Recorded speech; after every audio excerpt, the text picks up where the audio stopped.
presidente Jair Bolsonaro divulgou pelas redes sociais um convite para uma transmissão ao vivo pela internet de uma sessão com líderes evangélicos intitulada Oração em Favor das Autoridades e do Povo Brasileiro. A sessão ocorrerá amanhã, dia 5, às 16 horas, e terá a participação do próprio presidente. O presidente também divulgou ações do governo nos últimos dias. Ouça! Mais ações diárias do governo do Brasil divulgadas nas redes sociais. 1. Ontem foi concluída a pavimentação e recuperação de mais um trecho da BR-426 na Paraíba. Nova estrada que o Ministério da Infraestrutura iniciou em 2019 e que foi entregue dentro do cronograma. 2. Esta semana, mais 410 moradias serão entregues para famílias de baixa renda no Rio Grande do Sul. 3. Desenvolvimento no Instituto Tecnológico da Aeronáutica de equipamento que identifica o coronavírus no ar. 4. 122 mil vagas em cursos de qualificação profissional à distância. 5. O governo federal alcançou 56% dos serviços públicos em canais digitais. Isso significa 146 milhões de horas de burocracia que foram eliminadas neste 1 ano e 5 meses de trabalho. É praticamente um dia de trabalho de todo o estado do Rio de Janeiro. 6. O ministro de Relações Exteriores, Ernesto Araújo, participou ontem de videoconferência com chanceleres da Austrália, Coreia do Sul, Estados Unidos, Índia e Israel, em mais um passo para o planejamento econômico pós-pandemia. 7. O governo federal faz parte de iniciativa internacional para compartilhar tecnologia, informação e acelerar desenvolvimento de vacinas, testes e tratamentos contra o coronavírus e outros. O acelerador de vacinas envolve 44 países. 8. O Ministério da Saúde liberou 1,66 bilhão da segunda parcela do repasse de 2,2 bilhões às santas casas e hospitais filantrópicos. Os investimentos beneficiam 1.665 entidades filantrópicas que participam de forma complementar ao SUS e que prestam serviços à população. 9.1. O governo federal libera mais recursos do programa Lixão Zero para financiar projetos voltados para a melhoria da gestão de resíduos sólidos, implementar coleta seletiva de secos e orgânicos e aumentar os índices de reciclagem. 9.2. Nesta fase, os recursos foram destinados para mais de 30 municípios no Rio Grande do Sul, Santa Catarina, Rondônia e Mato Grosso do Sul. O investimento permite a compra de caminhões, tratores, empilhadeiras e outros equipamentos. 10. 2.651 respiradores entregues a 22 estados. 11. 1.800 bolsas de pós-graduação para programa de desenvolvimento da CAPES. 12. R$ 1 bilhão investido na habilitação de 7.441 leitos de UTI em todo o Brasil. 13. O governo federal vetou a proposição de lei que repassava mais 8,6 bilhões a estados e municípios para não cometer crime de responsabilidade fiscal. Em 28 de maio, foi sancionada a lei de envio de 60 bilhões para o combate ao Covid-19, além de créditos e ações do Ministério da Saúde para este fim.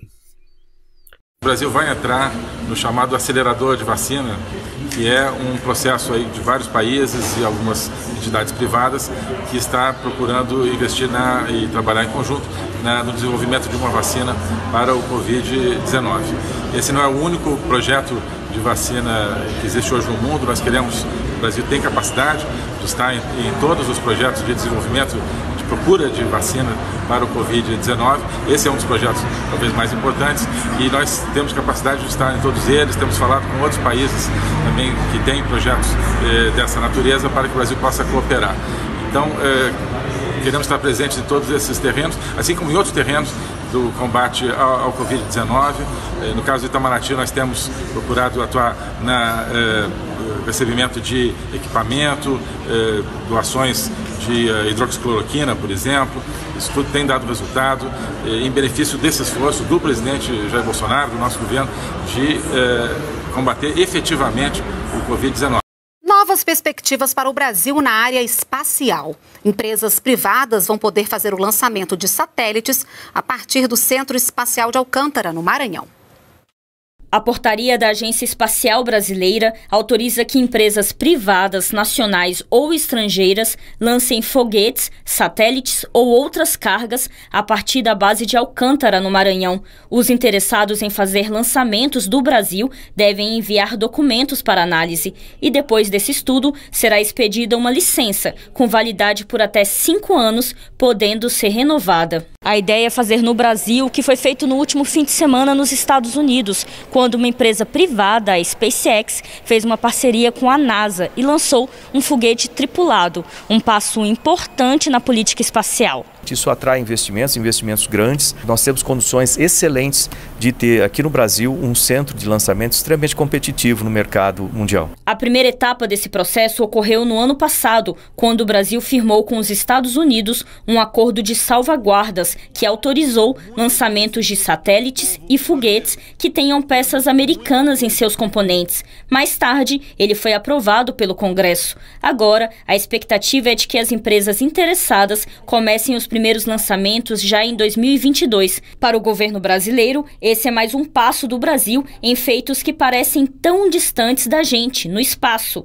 mas que influenciam na criação de equipamentos básicos para o nosso dia a dia. Uma série de coisas que a gente hoje utiliza, monitoramento da saúde de uma pessoa, métodos não invasivos, foram desenvolvidos para acompanhar a saúde dos astronautas. Então, às vezes, a atividade espacial em si não vai dar um retorno muito grande, mas os chamados spin-offs, os desdobramentos, o uso daquela tecnologia em outros setores, isso sim é o que vai dar um grande ganho.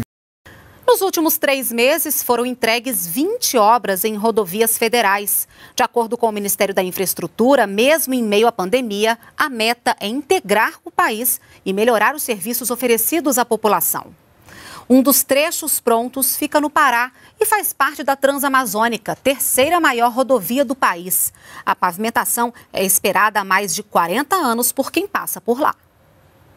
O trecho de 32 quilômetros que liga o município de Itupiranga a Novo Repartimento, no Pará, foi entregue no último fim de semana. Outros 90 quilômetros já estão prontos. De acordo com o DENIT, até novembro deve ser concluída a pavimentação dos últimos 12 quilômetros desse trecho da rodovia Transamazônica, considerada uma das mais importantes do país. Ela tem hoje já implantado 4.200 quilômetros, iniciando em João Pessoa, na Paraíba, atravessando a região Nordeste, a região Norte, chegando até o município de Lábrea, no Amazonas. Ela tem uma importância socioeconômica impressionante, trabalhando ali com a logística e também atendendo a parte social do nosso país. De março a maio deste ano, durante a pandemia, foram entregues 20 obras de construção e manutenção nas rodovias federais em vários estados. Na BR-116, no Rio Grande do Sul, por exemplo, foram 22 quilômetros de pista duplicada entre Guaíba e Pelotas. Em Roraima, mais de 43 quilômetros na BR-432 foram pavimentados e na BR-367, em Minas Gerais, foi feito o reforço e alargamento da ponte sobre o rio Araçuí. Pelo Twitter, o ministro da Infraestrutura, Tarcísio Gomes de Freitas, destacou que as obras seguem em todas as regiões e que a missão é integrar o país. Para Aldacir, que vive nas rodovias, as obras significam mais segurança. As melhorias que foram feitas, elas nos ajudam no custo-benefício, custo do caminhão, manutenção. Tá? Você tem uma viagem mais tranquila, com mais segurança, tá? Menos estressante. São pontos essenciais para o fluxo de carga de caminhão. E sobre esse crédito às empresas, que o presidente do Banco Central se referiu, saiu hoje no Diário Oficial da União uma medida provisória que amplia o acesso desse recurso a mais categorias de empresas. Selma Dias, direto do Palácio do Planalto, explica pra gente. Selma, bom dia. Oi, Renata, bom dia para você, para todos. Olha, essa medida provisória deverá acrescentar pelo menos 20 bilhões de reais ao Fundo Garantidor para Investimentos, que é o FGI, hoje administrado pelo BNDES. Até o fim do ano, esse dinheiro deve ser direcionado, então, para empresas que faturaram em 2019 até 300 milhões de reais. Isso vai ser feito por meio da liberação de empréstimos via instituições bancárias. A gente lembra que, em abril, o governo já tinha liberado outros 40 bilhões de reais para que empresários com faturamento entre 360 mil e 10 milhões de reais por ano pudessem bancar aí os salários dos trabalhadores e preservar os empregos nesse período de pandemia. Então agora, com essa MP, o governo amplia ainda mais o acesso a esse crédito, né, que será ofertado então para empresas com faturamento entre 360 mil e 300 milhões de reais por ano. O Ministério da Economia ainda deve divulgar ali as regras para que as instituições financeiras participem desse programa emergencial de acesso a crédito, mas o importante é que essa medida provisória tem validade imediata, embora o Congresso tenha ainda 120 dias para votá-la e fazer aí alguma alteração. É isso, Renata, eu volto com você. Tá certo, Selma. Obrigada pelas suas informações. Se você apoia Jair Bolsonaro, curta este vídeo. Manifeste a sua opinião e compartilhe para que a vontade do povo brasileiro seja conhecida.